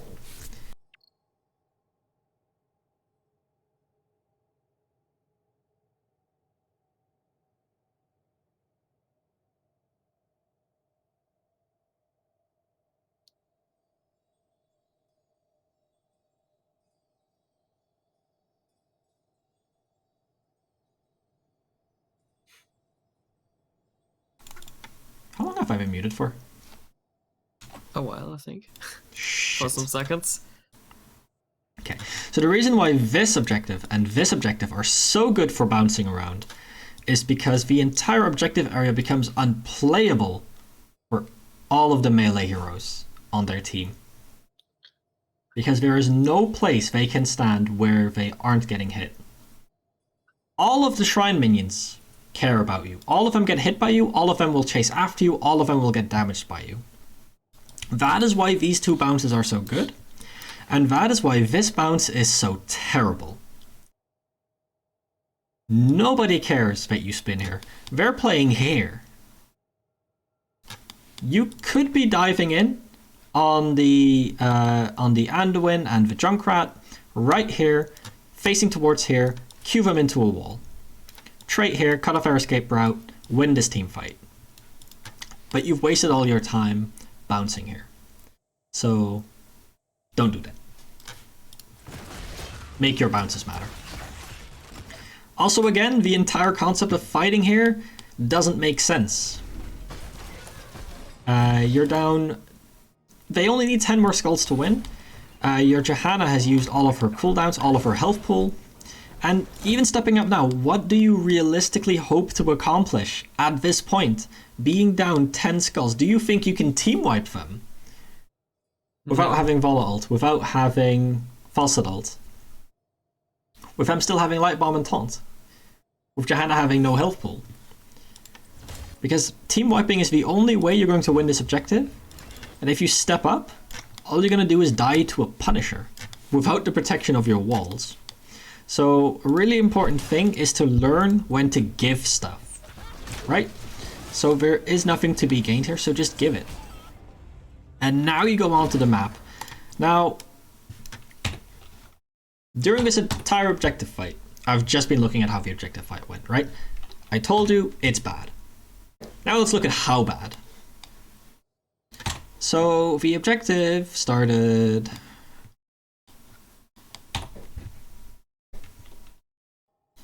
When I said really bad, I meant really bad. So the objective, you started playing it around here. Can you count the amount of minions that died without being soaked here? In the whole fight? In this whole lane. Probably around 2 waves, 3 waves. 1, 2, 3. 4. 5, 6. 7, 8. 9, 10. That's not all you missed.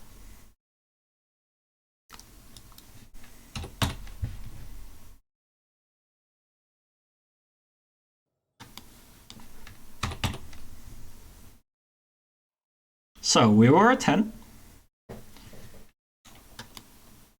We have already missed 3, so we're now at 13. Uh-oh. 14. 15. 16, 17. 18.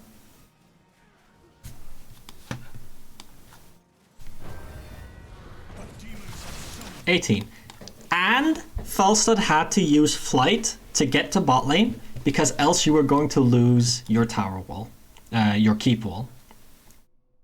So now you're at the objective fighting 4v3 with a Punisher.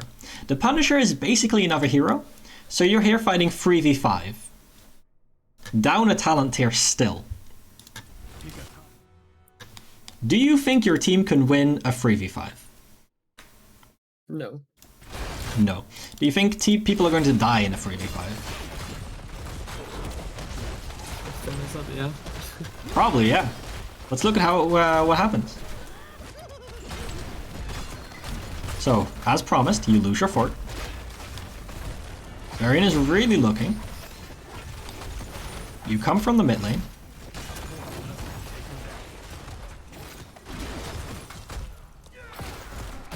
Punisher's about to jump again. He's gonna jump now. This time to do this.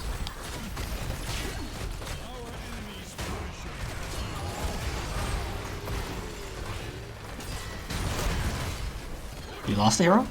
You lost your gate. And you lost half of those.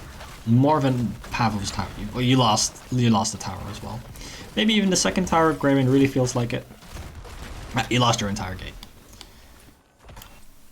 Even though you came up here, and even though you skipped another 6 minions for it, which Gazlo, by the way, has been soaking. Okay, 3 minions. So how many minions have you sacked at this point for no gain? 21. 21. Did you know that 21 minions is enough to give you a level 15? You didn't. You would be up a whole level. And what would you be down if you hadn't fought over top?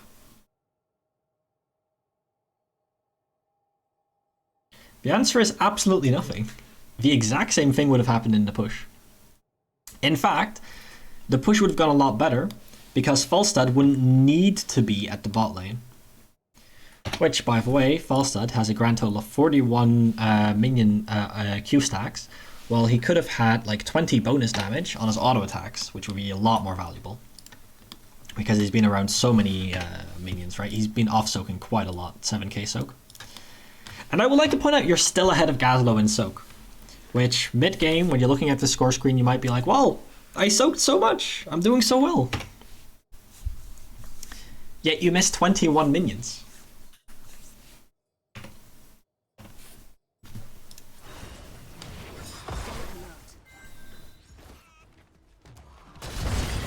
So yeah, missing XP in Heroes of the Storm turns out to be one of the worst things possible. Also, I don't think you've Horda bolted once. I pointed out a few scenarios where you could use it. Okay, now you're really looking for a team fight. I don't mind this, right? You look for a team fight because they're about to hit 16 and now you're like, well, if we don't take a team fight and win something now, the game is hopeless. I can respect that. I don't agree with it, by the way. I think if you just soak 16, you're still in an okay spot. You're only down 2 forts. Next objective is in a good spot for you. You can win it with your 16. And do you know how many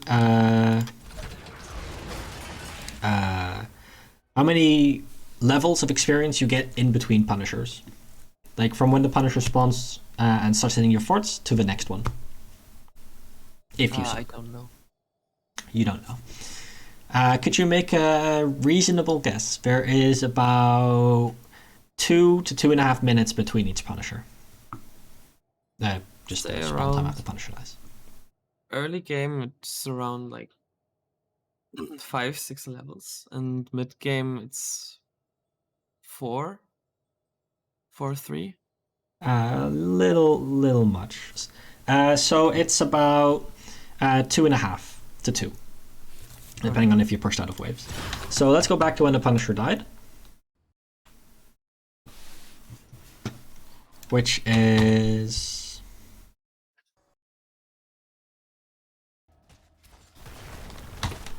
just a bit ago. I think the Punisher died right here. So, you see this timer here? Mm-hmm. This is provided by the Spazzo UI. This is the time until the objective. 2.5 minutes. So you're level 3. Let's look at that 2.5 minutes. I believe basically all of the lanes were soaked.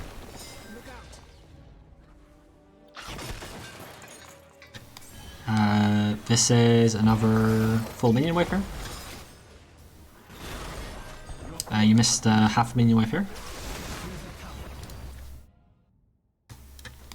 And 3 levels in about 2.5 minutes. 3 minutes exactly, because that's the 2.5 minutes was the time until the shrine activation. Right? So at the point that you were desperately looking for that fight against their 15. Now having been armed with the information that you get about 3 levels during the Punisher. Did you need to desperately look for a fight here?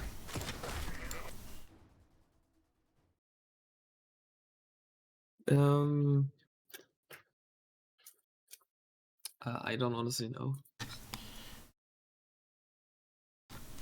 Why would you look for a fight here?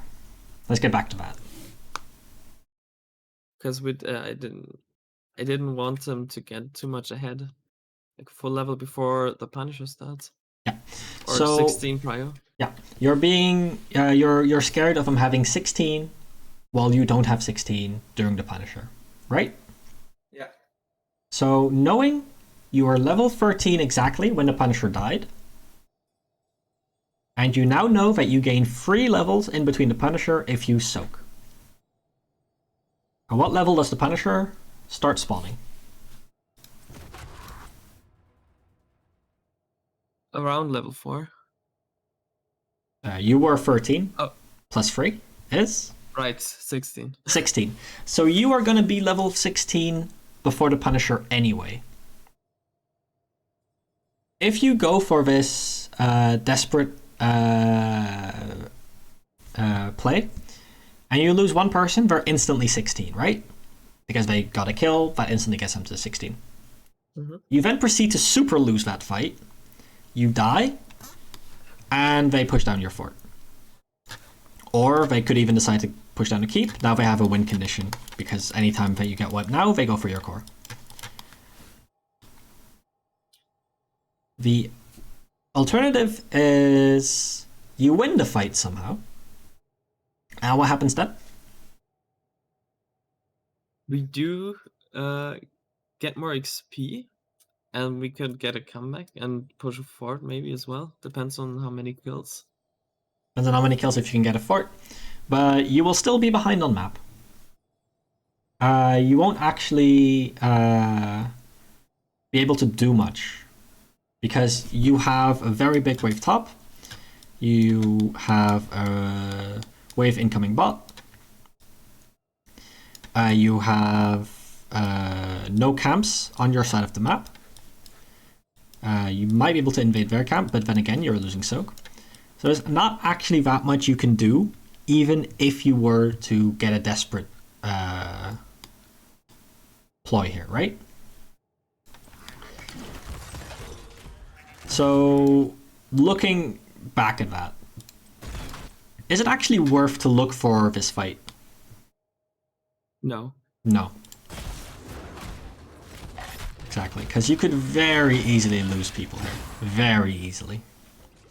With the Varian one shot. Especially because Lucio is face checking a lot of pushes where Varian could be. He would instantly die if Varian cared. Instead, dies in Lucio's stead. and you lose a lot of soak.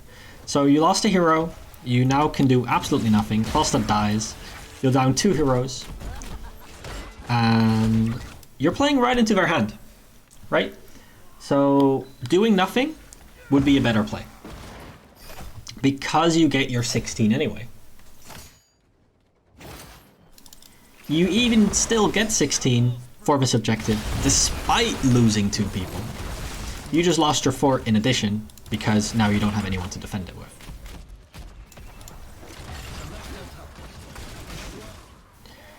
So, the shrine is active. You go for this camp as a 5-man. But again, like I said, you have to play around your win condition. What is your win condition? Do you remember? Kill forts. And Nope. keep them then. Nope. Nope, that is the game's win condition. What is your team's win condition? Yeah, right. Play around the shrine.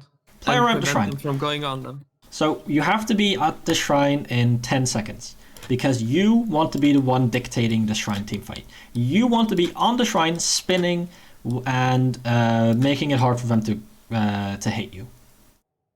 You want your team to be standing around you while you spin, pummel all of them, and the game becomes unplayable for them. That is why you draft Hogger.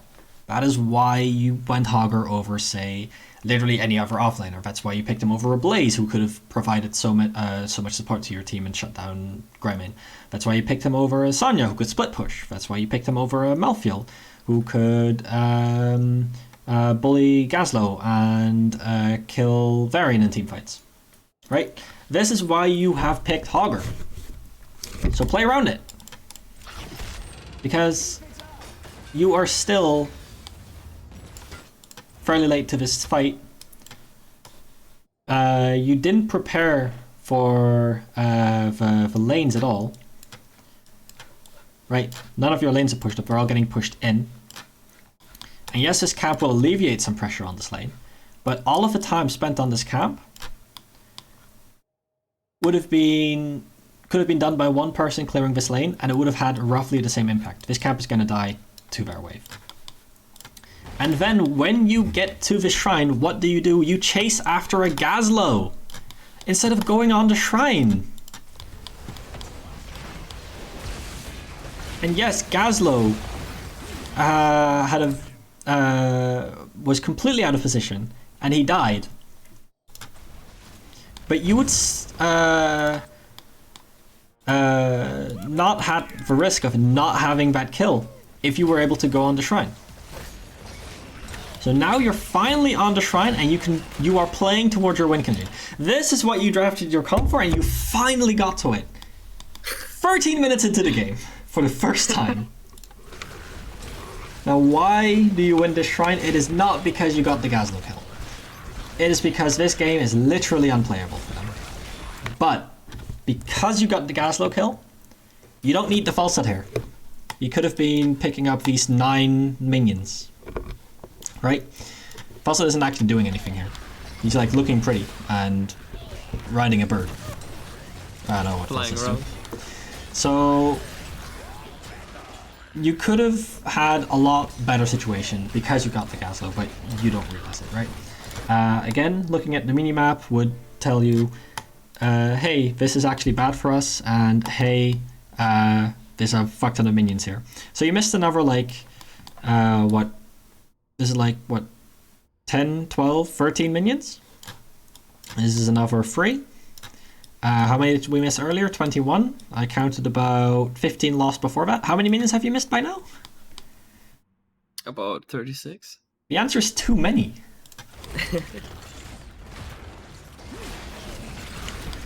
And, okay, this is another thing that triggers me so hard when I'm playing Hogger. So Johanna steps out to clear the lane, right?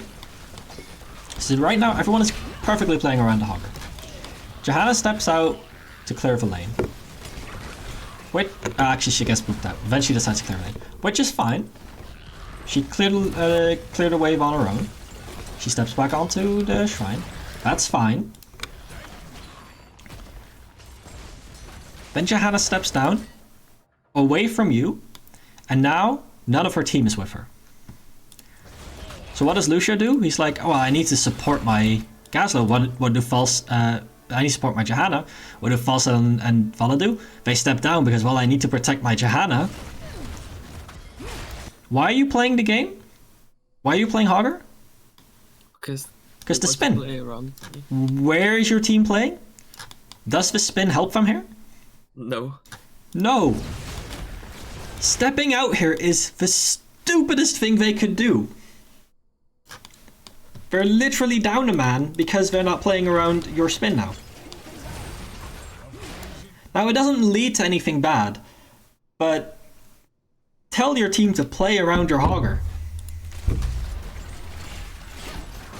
Also, the map is in an absolute terrible state and needed to have been fixed ages ago. Falstad goes to it now that they are a 5-man again, instead of when they were, you know, a 4-man. When you were in a perfectly safe position where you could honestly have 3 people here and be fine, he was scared to leave. Now that you have a Punisher, you need your power to push, get back your lane priority, get back your map presence, get room on the map, set up the next objective to do something. Falstad has to clear this because you're losing a keep wall. So Falstad lacks any type of long-term planning, and so do you, right? That is the number one thing why this game hasn't been going so well. But you're still completely fine at this point, right? Even in this 4v5, like I said, the Punisher counts as a hero. You're in a 5v5.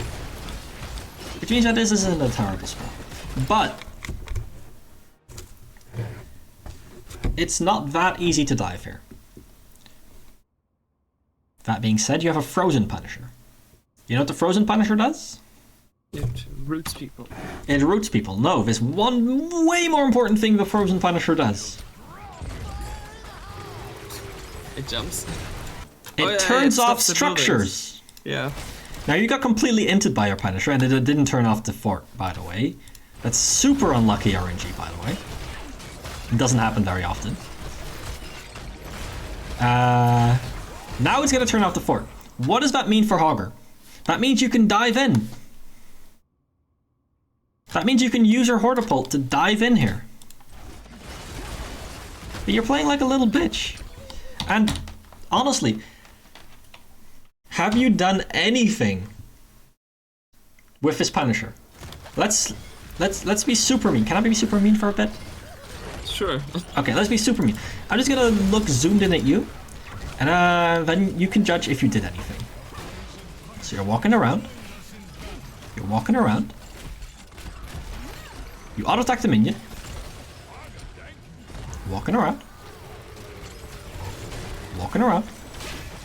Auto-attack the tower once. Auto-attack the wall once. Again. Another tower. Walking around. Walking around. Walking around.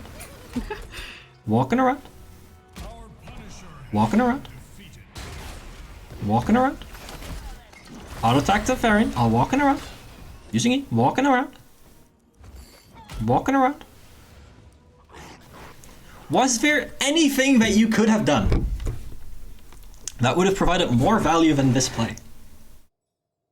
I could have at least dived them when the tower was shut down. Nope. You're being baited by my previous rant. So the truth is, Hogger doesn't do too well with the Punisher, right? Because it's kind of hard for him to dive in. If you're able to dive in, you can't do it without the Falstad. It's still just going to be super dangerous. However, was there anything at all going on during this entire objective fight? Of course, the lane. Anything at all that could have maybe given you level 18? You know, these 15 minions? So, yeah. Of course, at the time, you didn't know that, you know, you couldn't do anything as Hogger here. But in retrospect, usually when you have someone that has to split for the wave already, such as Falsa just did, and you're in a 5v5 position, or a 4v5 position with the Punisher, you can't dive in with it. If it's not a frozen Punisher, you also can't dive in with it ever, because you will just die to the keep. So the only time Hogger can dive in with the Punisher is if you're equal on manpower, and it's a frozen Punisher, and it freezes the tower. Then you can Hortipult, Q people, or you're up a person. You got a kill before, you're 5v4, then you can also dive in. Make sense? Yeah. So here, you should just be looking for a Hortipult over the wall, though at this point it's already too late. Johanna's died. 2 people have died, so there's nothing further for you to do here. Nothing further for you to do here. Hello? Top lane? Nope. So at the point that these 2 people died, it was already too late. Could you have been here earlier? Did you know this was going on? At this point, well, you catch 2 minions worth of XP. You miss this, which was worth more than all of this combined, by the way. And you show up here late. So again, this the indecision here, where you want to go top, but then you happen to not go top. I mean, this is probably more of a communication issue here, right? Because your team was like, hey, well, let's go fight. And you were like, well, I want to go soak. You wanted to go soak earlier. This is also one of the last few good fights you're going to get, right? And it's going to be very tough for you to soak some of these lanes, because this is so far out, it's not going to be soakable. This is going to be soakable, though. This is going to be soakable. You know what I mean why this is not soakable, right? Yeah, it's too far in. Yeah, all of these minions are going to die here to your camp. So if you're out this far, then, you know, your safest point is all the way over here, because you don't even have a keep wall here. And when the enemy has all of this space to go through, turns out you're gonna die. So it's very good when you're not pushing top. But being bot lane much earlier, being able to Hortipult in from here onto the Anduin, onto the Gaslow, onto the Junkrat, Q, E, pummel all of them, throw down a trait, block their escape path, you would easily be winning this fight at this point. But I don't think I've seen you use Hortipult once this game, right? You haven't taken a decisive fight yet. And these are exactly the kinds of times where Hortipult can shine, is during these kinds of fights. And it's all because you're going to the lane 1.5 minutes late. Because you could have been here during the Punisher, joined up after the Punisher was gone. Because, as we already saw, nothing happened with you here. So honestly, this is also Johanna's fault for stepping up into a Junkrat mine and a Varian without having a trade up. This is nonsense that she's doing, by the way. And without her Hogger. So she totally deserved to die here. But still, if you were here, Johanna would still die, but so would their entire backline. You magically win another team fight, I believe. Yeah, at 20. Yeah, because this game goes on for another 10 minutes.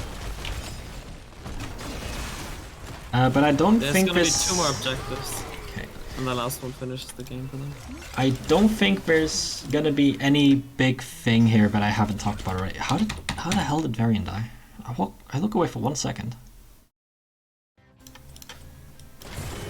Ah, right, he went into fire and then we... Oh, he literally just went here. Yeah, pushed him into the wall, yeah. Yeah, okay, that's a thing. Aggressive fossil flights never work out. But at this point, you're gonna be down level 20 during the objective fight because you completely neglected to soak this.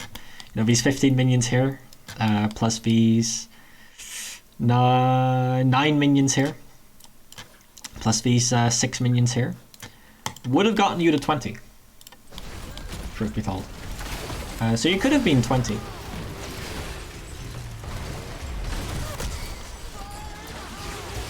Anyway, Junkrat is getting his level 20 resets into you. Very cool. But doesn't actually matter. So you're actually going to lose the first part of the shrine. Okay, you got 20 just as the shrine spawned. You can still play for the shrine, but you have to do so now. And Falset has to join you now. As soon as you hit 20, there is nothing to do on the map anymore. What is pushing this wave in gonna do? Right? And what is pushing this wave in gonna do? What is your team's win condition? It's Hogger spinning on the shrine. How do you get Hogger to spin on the shrine? Get control over the area of the shrine. So you have to be playing here already. And do you even make it to the shrine at some point? Yes. Okay. We did. I think we did win this one. I mean, you're already down 20 skulls, so it's already like a really scuffed fight. And is your team playing around you? Surprisingly, yes. They weren't, but now they are. However, why did you lose so much health? It's not your fault, by the way, but why did you lose so much health? Do you... I don't actually know. You don't actually know. Let's look at what damaged you. So you're at full health?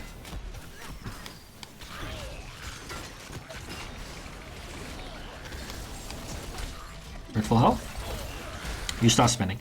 By the way, when you start spinning on the shrine, no reason not to use your Q and W, and even your trait, because you're usually going to be spinning for long enough that the trait will just heal you up. You can immediately cancel the trait just for the heal. The Q will give you starting rage, and the W, well, just because it's going to be up by the time you're done spinning, right? So, you haven't lost any health. You lose about 10% of your health. This is where you lose all of your health. So why did you lose all of your health? Can you, do you know? Because of all their abilities. Stuck into one place. I mean, usually you don't lose your health to the air, but yes. So all of the things that hit you here are the Gazlo E, the Gazlo W, the Junkrat Trap with the minus 15 armor, Greymane auto attack, and the Varian E plus auto attack. And Varian is playing Shipbreaker, not the. Okay. That is how you lost all of your health. Mainly, also these 5 Gazlo turrets hitting you at the same time.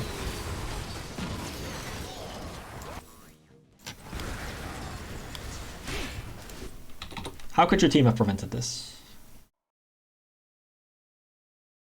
Gusted them away. Could have gusted them away. Yep. It could be. It could be not having to play in this super tiny choke. If you were playing around here, if your team had control of these points, if Junkrat didn't get to put down all of his traps for free because you never were here on time, if Gazlo didn't get to put down his turrets for free because you never were here on time, you would also be in a lot better spot. But even still, Johanna just used ult. It had hit everyone in their team, and this is still a decent fight. And at this point, I would honestly say your team has committed so much to this fight already. What has your team committed? Your team has committed Blessed Shield. They have committed Cursed Bullet. You still have Gust for a disengage. And your Vala used her ult. Right? And everyone completely disengages as soon as all of these ults come out. Except for you. Which you now have to do. But at the point that Johanna uses Blessed Shield, that is actually the first point where it goes wrong. Because Johanna should not have engaged there. But at the point that she does, right here, which honestly, I probably wouldn't have done this in this game just because it would be actually really surprising. You can cancel your E and Horde Pult onto the Anduin. Q them, Q both Greymane and Anduin against the wall, and then you no control. They all die at that point, by the way. Oh yeah. Yep. Anyway, that's the mechanical play you could have done in this team fight. I don't think the rest of this replay is actually going to be really interesting to look at. It's going to be more repetitions of the... Okay, actually, just do the play 20 seconds after I said when it was going to be a play. But you still do it, so really good. I could have killed the Anduin as well. I completely missed my E. Bruh. I mean, I understand this, but it should be Falset here. And it should be Johanna with you. Or Johanna here and Falset with you. Pushing top is such a weird decision. I hate it.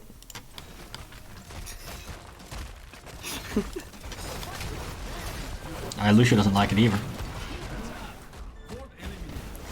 Alright, okay. If a plan was to get all forts, I don't hate it as a plan actually. Because at this point, getting this keep is going to be really hard. We're going to respawn in time. And getting all 3 forts put you on completely equal footing on the map. The entirety line of mistakes in the early game now has amounted to them having a keep wall over you. Well, 2 keep walls over you. The rest of the game literally didn't matter at this point because you're equal on map, right? Mm-hmm. You're equal on XP. So that one team fight actually turned the game around so much. Now there's an issue here. What is the issue? We don't see them on the map. It's actually that Johanna is sitting in a bush unmounted without her trait in enemy territory. If an enemy comes, she's dead. She gets taunted. She doesn't have movement speed to run away from him because she's unmounted.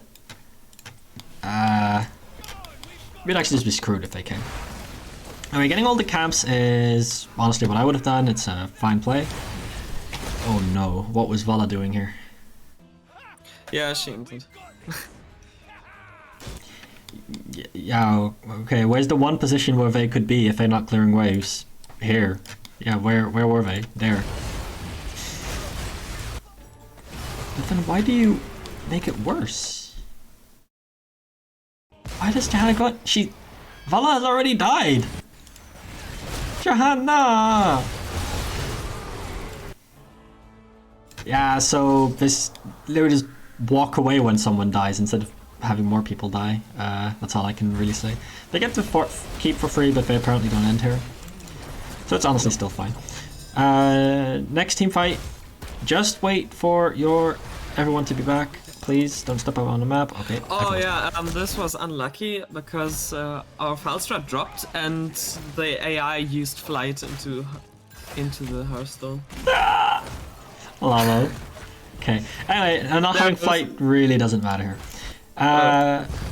So what is your plan here as the Hogger? So right now it's basically just defending this area for now and then try to push up, but it's like the worst objective for Hogger. Yep. However, skipping this objective is death. Yeah. So how can you make something happen here? We should either kill them right now, but it doesn't really work right now because our Falstrat is still dropped. And there he is. Yep, okay. So not playing at all there is completely fine because Falset's not here. But now they have Junkrat trap set up, right? So it's already a little bit awkward. Johanna tanks them, even though you could just walk past them. Where are you going? There's an objective here. But she uses both charge. Oh my god, I hate this Johanna. Clearing this wave is also... What? Why? So, again, this all comes back to the first point I had, right? Is how does your team win?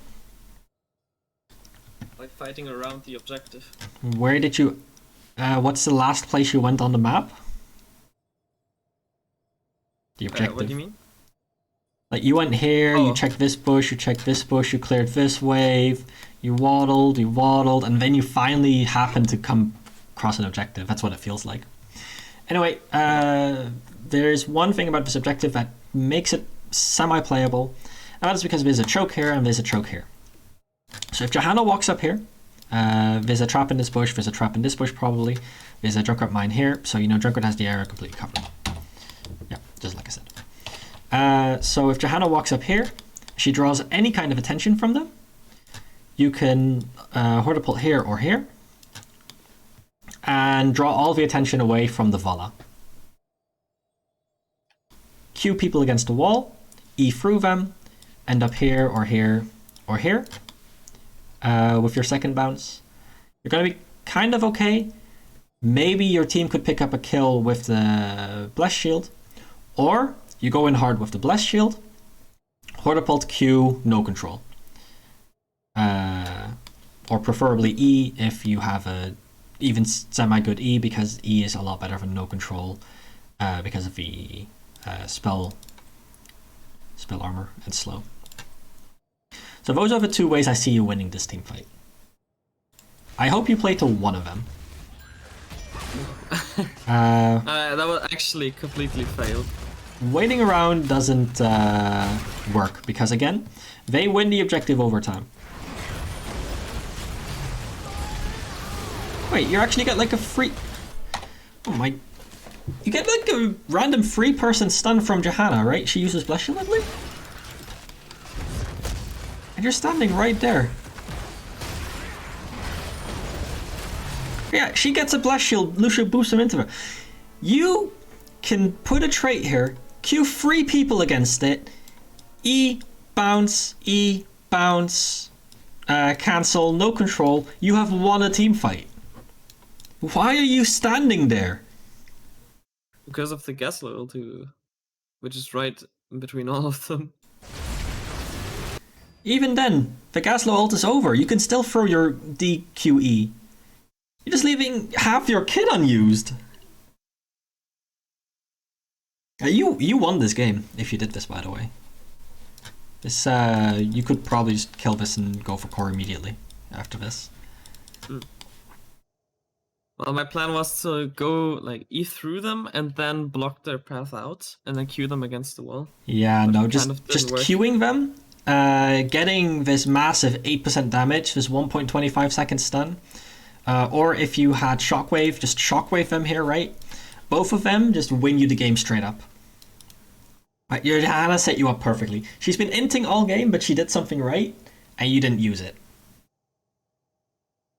This is very unfortunate.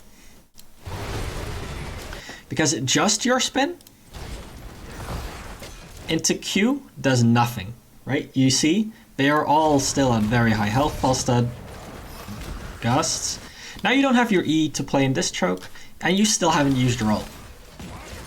Right, so ulting in here, throwing Gaslow against a wall, and then Eing or no controlling is still gonna do something. But you're playing on the Shrine for no reason, right? Like, again, you do this weird thing where this is where people are even playing into you, but again, it just doesn't work.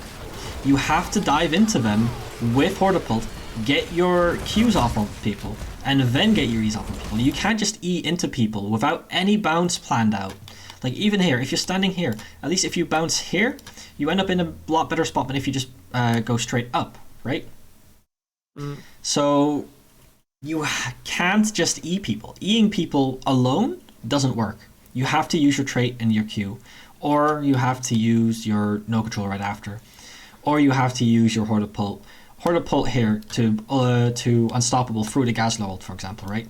Then stun all three of them against a wall. One of them gets pulled out by Anduin. You E here, you E here, you E here. All of these two people died because, well, your team was there as well.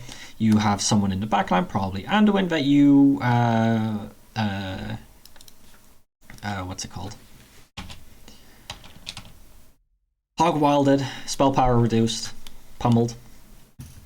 And you just straight up win the game. Like, still, they're super low even though you didn't do anything. Felt like even 143 stacks.